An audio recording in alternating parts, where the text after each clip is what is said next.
Scientifique, elle avait la vie devant elle et vivait avec un cœur ouvert et un esprit aventureux. C'était le genre de personne qui n'allait laisser personne l'empêcher d'avancer. Avez-vous une réaction aux commentaires faits aujourd'hui, monsieur Dickovitz? Non, monsieur. Mais malheureusement, cet homme lui a volé sa vie et son avenir, la pourchassant avec sa propre arme. Nous allons examiner pourquoi cet homme s'est tourné vers le meurtre et la défense très particulière que ses avocats ont tenté de présenter au jury lors du procès. Et attendez de voir ce que cet homme a recherché en ligne juste avant de tirer et de tuer la victime. Nous suivons l'affaire présentée par Law and Crime. Je suis Chris Stewart.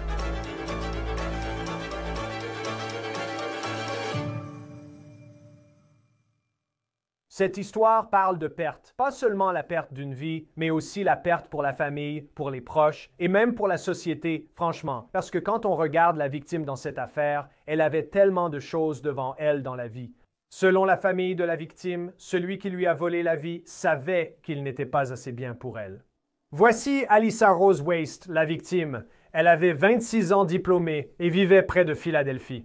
Elle travaillait pour GlaxoSmithKline, une grande entreprise pharmaceutique, comme microbiologiste. Elle aimait voyager. Elle était une source d'inspiration pour beaucoup de personnes qui la connaissaient. Pendant près de 2 ans, l'homme à ses côtés était Mikhail Dukowitz. Voici une photo de lui buvant un verre avec des amis. Les frères Wist disaient qu'il avait la réputation d'être fêtard.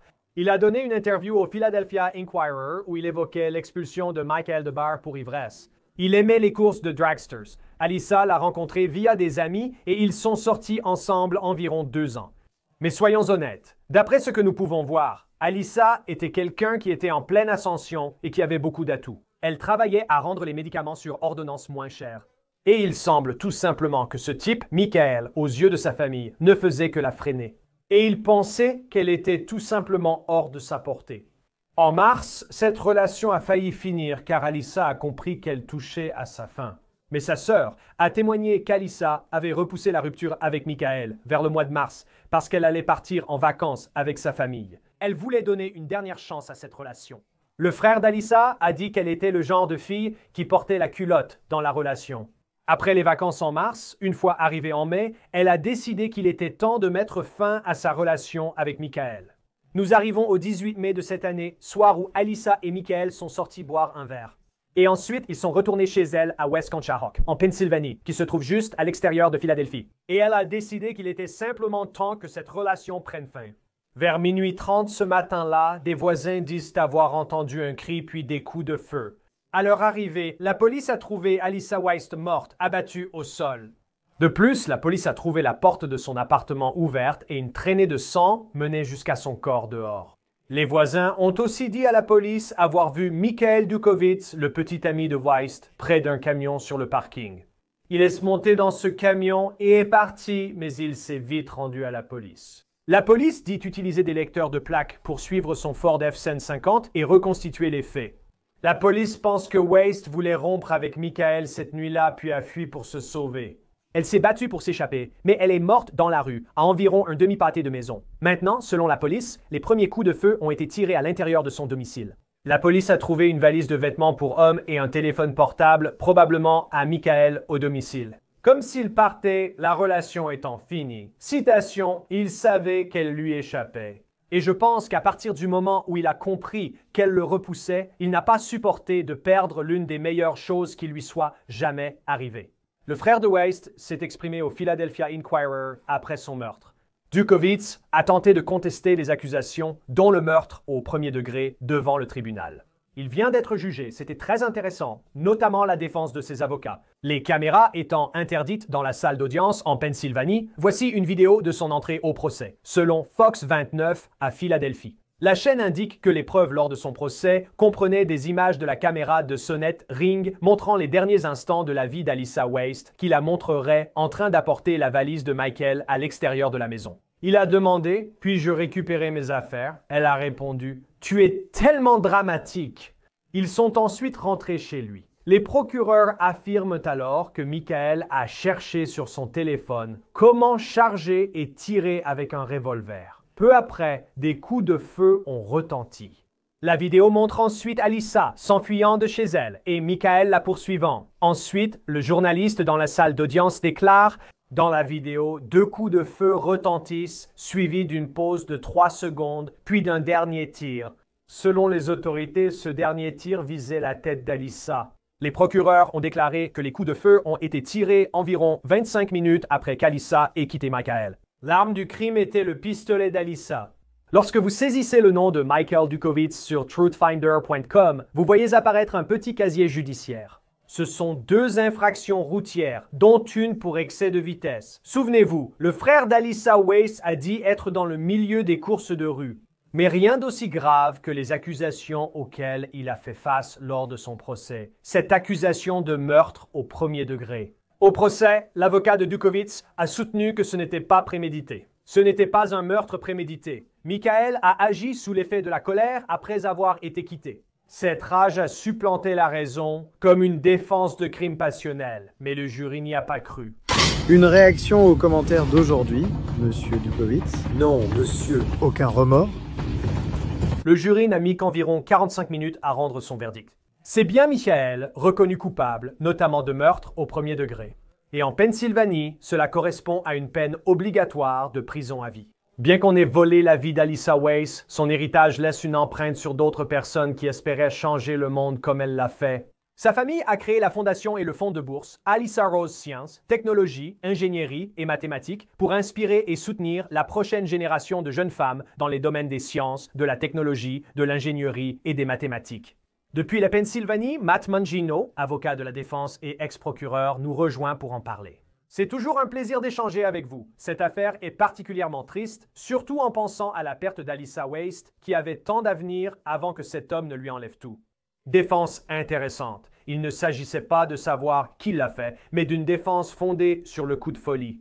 Que pensez-vous de l'argument selon lequel il était tellement en colère d'avoir été quitté que cela a remplacé la raison dans son esprit? Eh bien, je pense que c'était vraiment la seule option qu'ils avaient ici, Chris. Je veux dire, les preuves étaient accablantes quant à savoir s'il avait effectivement commis ce crime. Et je pense que c'est vraiment la seule approche que la défense pouvait adopter. Mais vous savez, en Pennsylvanie, comme dans de nombreux États, le coup de colère doit être quelque chose qui s'est produit presque, vous savez, spontanément, avec la personne présumée. La rupture dans ce contexte. Donc, je veux dire, pour être un peu explicite, maintenant, si quelqu'un que vous connaissez se retrouve dans ce genre de situation où il découvre que son conjoint, sa petite amie ou son petit ami le trompait, ou dans ce cas, voulait mettre fin à la relation. Si vous réagissez immédiatement, vous pouvez dire que, eh bien, vous savez, sous le coup de la passion, vous savez, j'ai commis ce crime, j'en suis responsable, mais je ne suis pas. Vous savez, il y a un facteur atténuant ici, je ne suis pas. Ce n'était pas une intention spécifique, je n'avais pas prévu de commettre ce meurtre, c'est arrivé spontanément. Si quelqu'un est accusé de meurtre au 1er degré comme Dukowitz l'était dans cette affaire, si le jury acceptait cette défense de crime passionnel, que se passerait-il? Serait-ce un verdict de non coupable? Il partirait libre, sans condamnation? Non, en fait, ce serait une infraction moindre. Donc je pense qu'ici, en fait, la défense a plaidé pour un meurtre au 3e degré dans son argumentation finale, ce qui est un meurtre avec préméditation. La principale différence entre le 1er et le 3e degré est que le meurtre au 1er degré mène à la perpétuité sans libération conditionnelle. Le meurtre au 3e degré était puni de 20 à 40 ans de prison. Donc vous savez, c'est très différent en termes de peine. Dans de nombreux cas, si la défense invoque un coup de sang, cela peut même être requalifié en homicide involontaire, vous savez, ce qui correspond essentiellement à un meurtre accidentel sans intention de tuer. Mais cette personne a été aveuglée par cette insulte ou cette attaque contre elle-même, qui, vous savez, peut être une rupture ou un partenaire infidèle. Et donc, vous savez, la peine peut même être encore plus légère. Et avec cette défense aussi, où, d'après ce que la police avait dit, il s'est fait larguer. Il fait des recherches sur son téléphone et démonte cette défense. Commençons par là. Je veux dire, s'il y a par exemple une recherche Google « Comment charger un revolver ?» Et ensuite, il utilise un revolver sur quelqu'un. Est-ce que ça élimine potentiellement la défense de l'emportement passionnel? Ce n'était pas spontané. On a l'impression que vous avez soudainement envisagé de planifier ce meurtre. Eh bien, la distinction clé, Chris, c'est la réflexion. Donc, vous avez un moment pour y réfléchir. Donc, c'est une chose, vous savez, quelqu'un vous annonce une mauvaise nouvelle et vous perdez le contrôle et vous tendez la main, vous attrapez cette personne et vous lui faites du mal, vous la tuez. C'en est une autre d'aller chercher une arme, de trouver l'arme dans le tiroir où vous savez qu'elle est rangée. Cherchez sur Internet, sur votre téléphone, comment charger cette arme. Descendre les escaliers et ouvrir le feu. Et ensuite, suivez cette personne sur le trottoir et tirez-lui dessus pendant qu'elle est allongée sur le trottoir. Tirez-lui dans la tête. Ça annule, vous savez, toute spontanéité. Ça annule tout acte de passion. Cette réflexion qui existait là fait de ceci une affaire de meurtre au premier degré. Même en y pensant juste comme un revolver. Je veux dire, s'il a chargé le revolver et que vous prenez, vous savez, vous mettez une balle dedans et vous le faites tourner. Je veux dire, ça semble juste faire beaucoup d'étapes en cours de route. Ou même si cela s'est produit en quelques minutes, à n'importe quel moment pendant ces quelques minutes, il aurait pu s'arrêter et simplement, vous savez, ne pas faire ça. L'autre chose aussi, c'est sur la sonnette connectée, où l'on entend ces coups de feu et il y a comme une pause de 3 secondes, puis le dernier coup de feu. C'est là que ça devient morbide et triste. C'était à sa tête. Même là, tu sais, ces 3 secondes, est-ce que c'est assez long pour dire... Je pense que le médecin légiste croyait que les tirs précédents l'avaient tué. Mais même à ce moment-là, ces 3 secondes, comment auraient-elles pu entrer en compte pour déterminer s'il serait coupable d'un meurtre prémédité au premier degré? Eh bien, en Pennsylvanie, par exemple, pour prouver l'intention spécifique de tuer, il n'est pas nécessaire d'avoir un plan, il n'est pas nécessaire de guetter la victime. Ce n'est pas forcément un cas de préméditation, parce que vous pouvez préméditer en quelques secondes seulement. Je veux dire, si vous pointez une arme sur une partie vitale du corps de quelqu'un et que vous appuyez sur la gâchette, cela suffit à prouver l'intention nécessaire pour un meurtre au premier degré en Pennsylvanie. Donc ici, quand il lui tire dessus, elle tombe évidemment au sol. Essentiellement, quand il s'approche d'elle, pointe une arme sur sa tête et appuie sur la gâchette, c'est une exécution. Cela suffirait à envoyer n'importe qui en prison à vie. Ou, vous savez, si l'État applique la peine de mort pour condamner cette personne à mort. À quel point est-ce courant dans les affaires de violence domestique? Parce que dans ces cas-là, les meurtres, malheureusement, sont souvent tellement chargés d'émotions. Peu importe la raison, rupture ou dispute, à quel point la défense du crime passionnel est-elle courante, même avec des preuves accablantes que l'accusé a commis le meurtre? Eh bien, c'est courant, surtout dans les affaires domestiques. Je veux dire, j'ai plaidé une affaire dans un comté voisin il y a quelques années. C'était une affaire de meurtre au premier degré.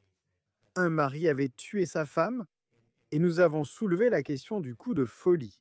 Et finalement, mon client a été condamné pour meurtre au troisième degré. Donc ce n'est pas rare parce que souvent ces situations domestiques sont tendues, chargées d'émotions. Ce n'est pas une fusillade aléatoire, ce n'est pas une fusillade en voiture. C'est quelque chose qui est déjà chargé de passion en soi, la fin d'une relation. Bien sûr, la réaction normale à cela devrait être, si tu te sens vraiment mal, de monter à l'étage et d'en pleurer. Ne pas prendre de revolver ni chercher à le charger ou à tirer. Et puis finalement, tirer sur la victime quand elle est sans défense, allongée par terre. Je suppose qu'ils sont allés au bar et n'ont pris que 2 tournées. Donc, il semble qu'ils buvaient beaucoup. Donc, ce n'est pas... En supposant sa tolérance, 2 verres n'auraient pas vraiment eu d'effet. Mais s'il avait été ivre... Est-ce une défense? Peut-on dire qu'il était si ivre qu'il ignorait ses actes dans certains cas? Eh bien, ce qui se passe, c'est que l'ivresse, si elle est involontaire, peut constituer une défense, mais l'ivresse volontaire, consommer de l'alcool, vous savez, dans un bar de votre propre gré, n'est pas vraiment une défense. Ce que cela pourrait éventuellement être, c'est un facteur atténuant, ce qui signifie encore une fois que cela pourrait réduire la condamnation finale. Quelqu'un pourrait dire qu'il était diminué, qu'il s'est enivré et a été confronté à ces preuves accablantes. Nous ne le déclarerons pas coupable de meurtre au premier degré, mais plutôt de meurtre au troisième degré ou d'homicide involontaire. Donc l'alcool peut être un facteur atténuant, à moins qu'il n'ait été consommé involontairement. Et cela n'arrive pas très souvent. Le jury dans cette affaire, 45 minutes, c'est peut-être l'une des délibérations les plus rapides dont j'ai jamais entendu parler, et ce, parmi les affaires que j'ai couvertes. Tout le monde est entré rapidement puis est ressorti aussitôt. Pour les instructions au jury, si le meurtre au troisième degré est possible alors que l'accusé est inculpé de meurtre au premier degré, c'est chaud, ouais. En général, qu'est-ce qu'ils examinent quand ils reviennent et qu'il a été inculpé de meurtre au premier degré? Mais ils comprennent quand même les options de meurtre au troisième degré et d'homicide involontaire? Comment ça fonctionne en Pennsylvanie? Eh bien, si le juge donne des instructions au jury sur ces infractions moindres, ce que l'accusé souhaite généralement inclure dans les instructions au jury. Donc, ce qui se passe, c'est que le formulaire de verdict est remis au jury. Et donc, on commence vraiment par le meurtre au premier degré. Et est-ce que les éléments du meurtre au premier degré sont présents ici? Et si tous les jurés sont convaincus que c'est le cas, alors tout de suite, cette délibération est terminée. C'est ce qui s'est produit ici. Tous étaient d'accord que le meurtre au premier degré était prouvé hors de tout doute raisonnable, inutile d'aller plus loin. Maintenant, s'il y avait eu un débat sur le meurtre au premier degré ou un désaccord concernant le meurtre au premier degré, alors vous pourriez envisager une infraction moindre incluse comme le meurtre au troisième degré et voir si vous avez un consensus à ce sujet. Donc il y a un processus, mais je suppose que ces jurés, comme tu l'as dit, Chris, 45 minutes, ce n'est pas long quand on parle de meurtre au premier degré. Je veux dire, ce n'est pas une affaire de vol à l'étalage. C'est une affaire grave où potentiellement vous allez mettre quelqu'un en prison pour le reste de sa vie. Ils étaient si convaincus qu'ils ont sans doute fait plusieurs fois le tour de la table en demandant: est-ce bien ce sur quoi nous sommes tous d'accord? Ou bien voici les éléments. Est-ce que vous voyez ces éléments comme étant présents? On attend le déjeuner ou on annonce tout de suite le verdict au juge?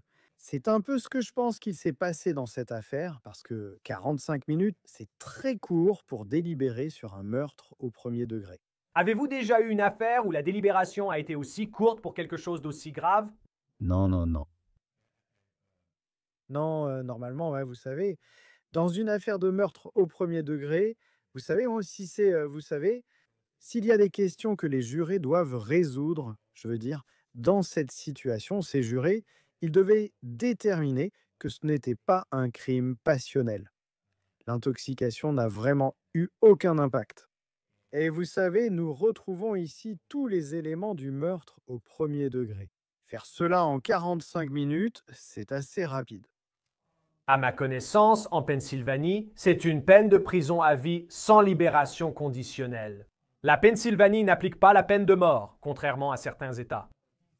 Il semble que, quand l'accusation dispose de nombreuses preuves, elle utilise la peine de mort pour obtenir un accord de plaidoyer. Y avait-il une sorte de plaidoyer qui aurait potentiellement pu être proposé?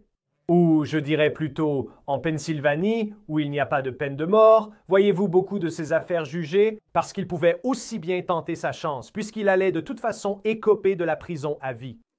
Eh bien, oui, Chris, tu sais, tu as raison. La Pennsylvanie n'a en quelque sorte pas la peine de mort.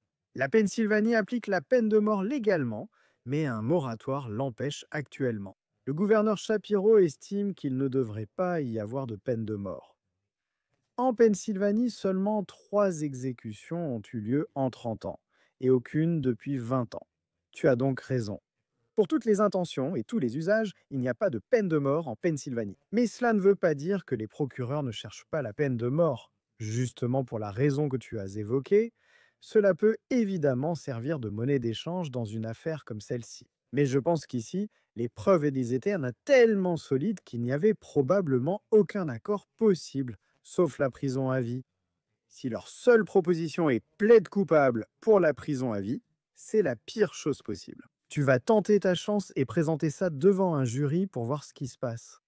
L'autre chose, c'est ce que tu sais, cette affaire a été jugée en 5 mois.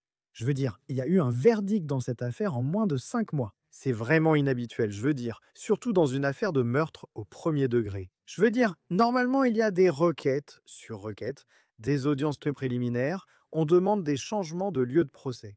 Toutes sortes de choses vont se passer dans cette affaire avant qu'elle n'arrive au procès. Dans cette affaire,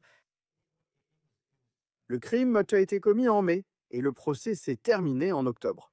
C'est extrêmement rapide d'inculper et de juger une affaire de meurtre au premier degré.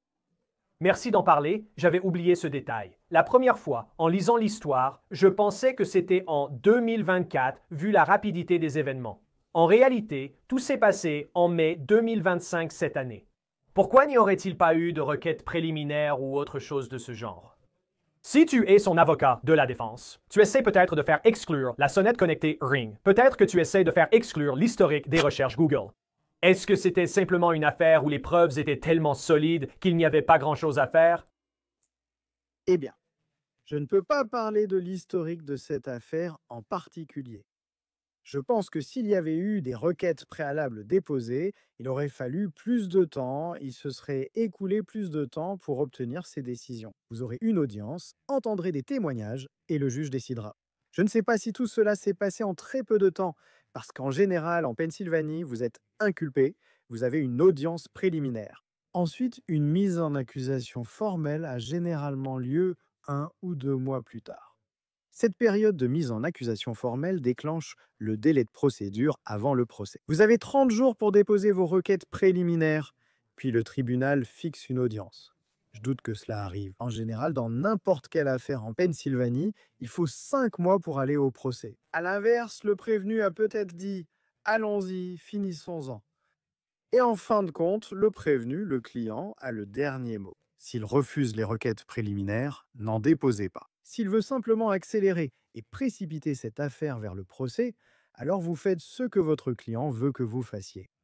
Vous pouvez expliquer ce qui est dans son meilleur intérêt, mais cela n'influence pas toujours un prévenu dans une situation comme celle-ci. Donc au final, nous verrons où cela mène, parce que je ne sais pas s'il y aura un appel direct. Vous avez 30 jours à partir de la condamnation pour cela. Après un appel direct, vous avez des droits post-condamnation que vous pouvez faire valoir, en ce qui concerne votre avocat et tous ceux qui s'y rattachent. Donc cette affaire est peut-être loin d'être terminée, mais nous devrons attendre de voir. Oui, en effet, un verdict rendu très rapidement, une affaire vraiment triste. C'est vraiment, vraiment triste de voir quelqu'un qui était scientifique, qui avait beaucoup d'avenir, être privé de tout cela par cet homme. Matt Mangino, avocat de la défense pénale, ancien procureur. C'est toujours un plaisir de vous avoir sur Law and Crime. Merci d'être avec nous. Merci Chris. C'était Law and Crime. Abonnez-vous à notre chaîne YouTube et Spotify. Je suis Chris Stewart. On se retrouve la prochaine fois.